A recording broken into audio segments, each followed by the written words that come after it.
Meus irmãos, a paz do Senhor Jesus, sejam todos muito bem-vindos aqui no canal Ponto de Partida, onde nós fazemos uma pré-aula da lição da nossa escola bíblica dominical.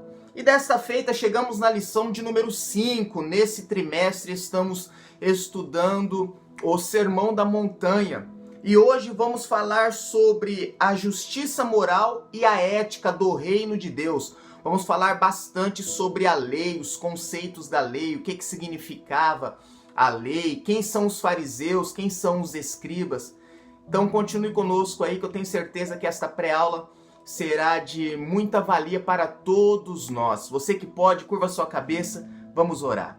Pai, obrigado pela oportunidade que o Senhor nos concede. E eu peço que o Teu Santo Espírito venha nos ensinar aquilo que precisamos aprender. É o que eu te peço e te agradeço em nome do Senhor Jesus. Amém. Vamos lá, meus irmãos, texto áureo. Porque o fim da lei é Cristo, para a justiça de todo aquele que crê. Romanos 10, 4. Verdade aplicada.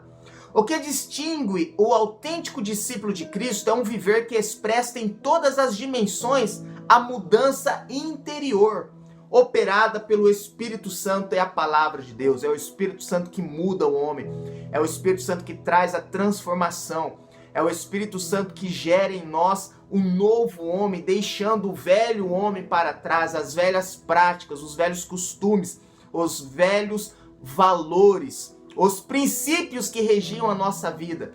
A partir do momento que nós aceitamos o Senhor Jesus, o Espírito Santo faz gerar em nós a nova vida que vem de Cristo, os novos valores, os novos costumes, aquilo que nos aproxima mais de Deus. Todo o nosso texto de referência está no Sermão da Montanha, no capítulo 5, do verso 17 ao verso 19.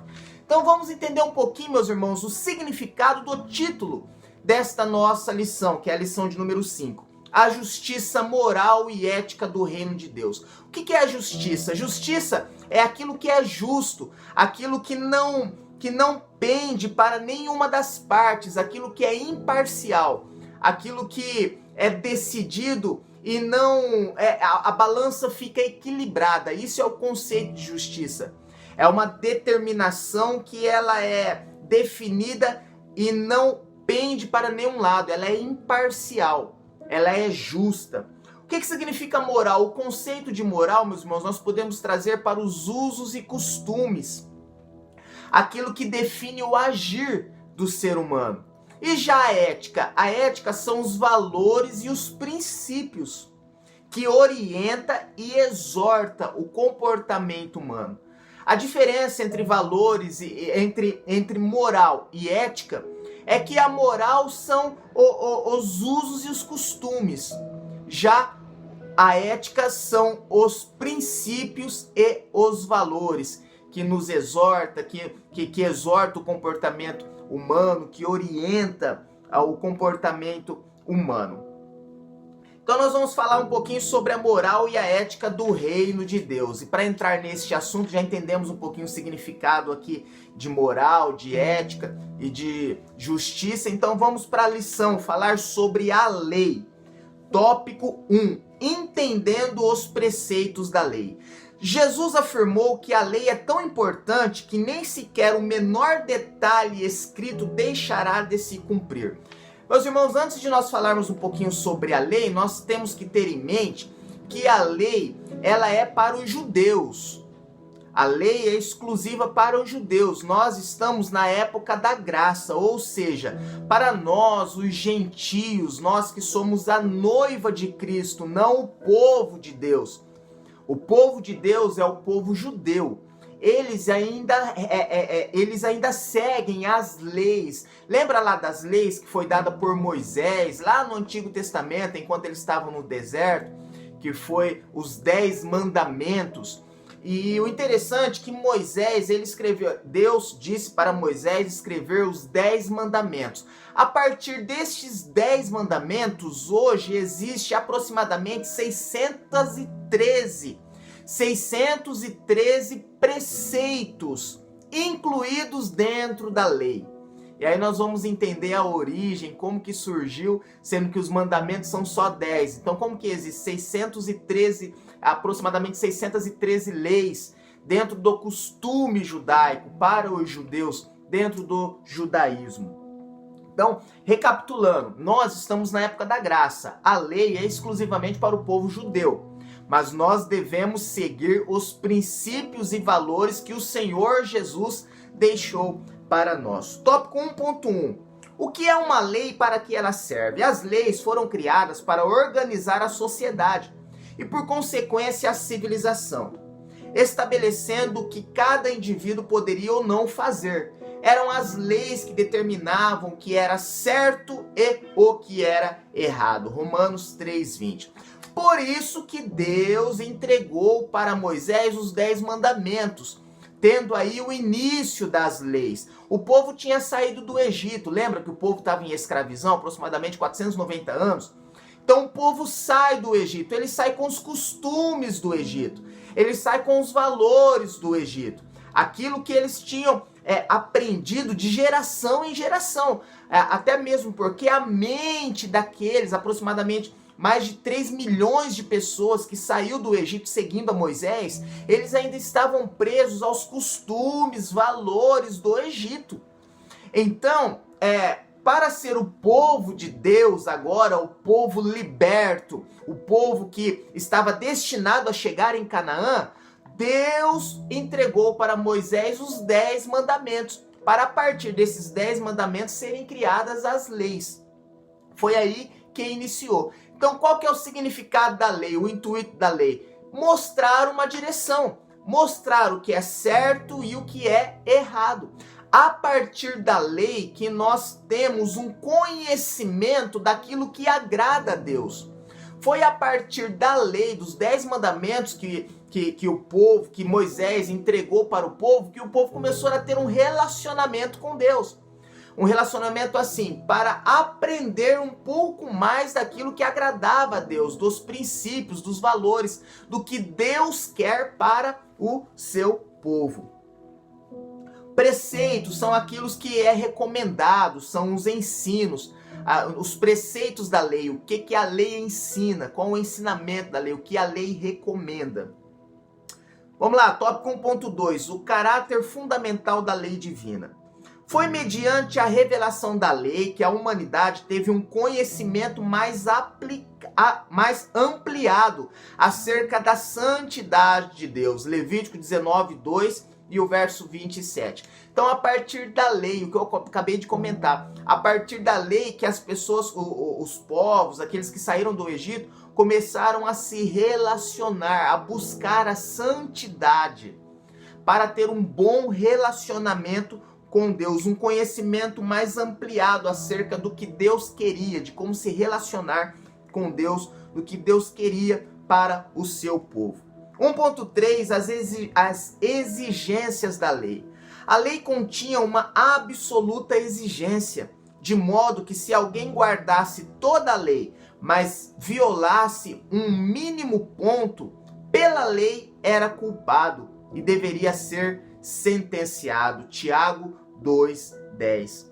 Daí criaram um sistema que, em essência, burlava as exigências da lei, possibilitando aos homens atingir um conjunto de padrões substitutivos, nos quais declaravam que se alguém vivesse segundo a interpretação que eles davam à lei, seriam aceitável a Deus. Mas era fardo pesados que nem eles mesmos carregavam. Lembra lá que o Senhor Jesus comentou a respeito disso? Que os escribas, os escribas, nós vamos ler aqui quem eram os escribas. Os escribas eram os responsáveis pela interpretação da lei. Então, quando eles interpretavam o texto da lei, eles por si só acreditavam que aquele texto não estava muito específico, muito claro. Então, os escribas criavam aquilo que era relativo ao que Deus tinha dito, acrescentando mais preceitos em cima da lei. Por isso que este texto, dizendo que a lei era fardo pesado demais, que nem eles mesmos carregavam. Esse texto está lá em Mateus 15, 7, 9, 23, 1 e o 5. Ou seja, era uma forma de burlar a lei, burlar os mandamentos que Deus tinha determinado. Vamos lá para o tópico 2. Quem eram os escribas? Os escribas e a lei. Para os hebreus, os escribas eram o copista das Sagradas Escrituras e mais tarde intérprete da lei. Então há uma diferença entre os escribas e os fariseus. Os escribas eram aqueles que eram separados para copiar a lei, para escrever, para interpretar a lei. Eles eram considerados como os mestres, os professores, os eruditos para o povo judeu. Eram aqueles separados, santificados para interpretar a lei, entender o que a lei estava dizendo. Os escribas eram pessoas separadas como se fosse para interpretar a vontade de Deus. Quais eram os princípios e os valores que Deus queria que o povo seguisse. Olha a responsabilidade. Por isso que iam se acrescentando mais preceitos dentro dos mandamentos que foi dito a Moisés. Eles liam um mandamento e algum interpretava. Olha, a gente pode acrescentar mais isso. Pode acrescentar esse outro preceito.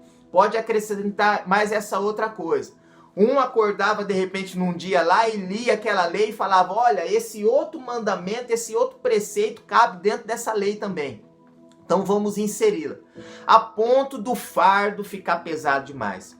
Então os responsáveis para interpretar a lei eram os escribas, os professores, os eruditos da época. 2.2. E a diferença entre os escribas e os fariseus?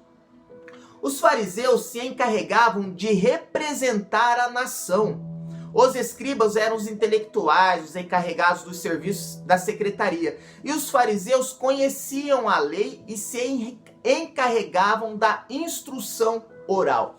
Então, quem eram os fariseus? Os fariseus eram aqueles que ouviam o que os escribas tinham dito e transmitiam oralmente para o povo.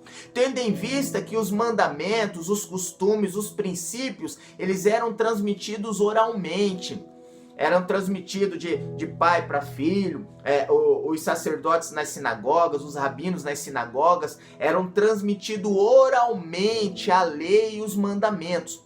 Então, os escribas interpretavam, entregavam para os fariseus, e os fariseus eram aqueles que tinham uma boa oratória, eram aqueles que falavam bem, eram aqueles que tomavam conta dos negócios, que negociavam, eram os responsáveis de fazer com que o povo entendesse o que os escribas tinham interpretado a respeito da lei do nosso Deus. Então essa era a função dos fariseus. Por isso que os fariseus, Jesus veio e em todos os evangelhos nós vemos Jesus batendo nos fariseus, falando contra os fariseus, porque o principal dos fariseus, aquilo que traziam mais vigor para eles, aquilo que traziam mais elogio era a forma como eles se portavam.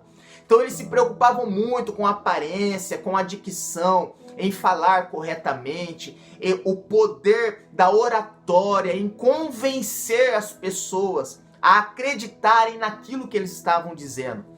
Então essa era a função dos fariseus, falar bem, interpretar as leis que os escribas tinham dito. 2.3, os escribas e a interpretação da lei.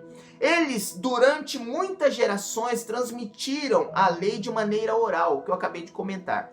Eles acreditavam que o que não estava claro na lei deveria estar implícito. E por um procedimento lógico de dedução, criaram milhares de regras, estatutos e regulamentos. Essa era a lei dos escribas. Que era a lei dos escribas? Aquilo que eles liam nos mandamentos e acrescentavam de sua própria autoria. Acreditava que esses preceitos iriam corroborar com os mandamentos, com os princípios que Deus já tinha deixado nos mandamentos.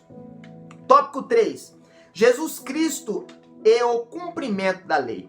A fé cristã era, nos primeiros anos da igreja, percebida como uma nova religião, que buscava derrubar a lei ancestral dos judeus. Mas Jesus, de maneira intrigante, afirmou que não veio para abrogar a lei, e sim para cumpri-la. Ou seja, o Senhor Jesus veio para cumprir a lei, cumprir os mandamentos. E há uma grande diferença entre você cumprir e conhecer. Jesus, ele era um mestre, ele conhecia todas as leis, todos os preceitos e todos os mandamentos. Ele não veio apenas para conhecer, mas para cumprir. 3.1, Jesus não veio para anular a lei. A ideia de cumprimento vai além da obediência.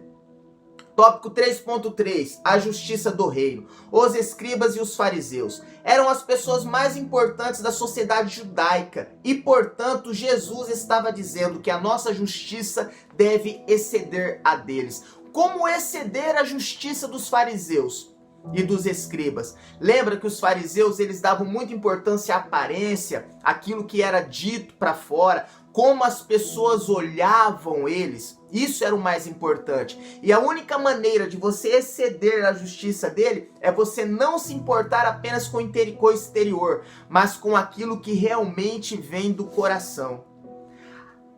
Qual é o tipo de justiça que o Senhor requer dos seus servos? A que vem do coração, não de atos exteriores. A grande bênção da graça divina é que através do Espírito Santo o Senhor coloca a sua lei em nosso coração. Ou seja, o que você faz não precisa das pessoas ficarem sabendo. A forma que você age não precisa você receber aplausos e procurar que as pessoas notem aquilo que você está fazendo. Faça com o seu coração. Que o Senhor Jesus, que está no céu, e o Espírito Santo que está conosco, que sonda os nossos corações, está vendo a intenção que você está fazendo. A única maneira de nós excedermos a justiça dos fariseus e dos escribas é nós fazermos aquilo que agrada ao Senhor Jesus, não interessado apenas a mostrar o exterior, mas com sinceridade aquilo que vem do nosso coração. Conclusão. Cristo cumpriu o que nenhum outro homem poderia cumprir. Nele fomos justificados, não por obras, mas por seus méritos. Aquilo que era impossível ao homem, agora se tornou possível na pessoa de Cristo. Deus abençoe você, o seu lar, a sua casa, a sua família. E lembre-se, as nossas obras não têm só que transparecer para que as pessoas vejam, mas que saia do nosso coração com sinceridade, para que o nosso Senhor Jesus Cristo veja aquilo que está sendo feito com sinceridade no nosso coração. Deus te abençoe.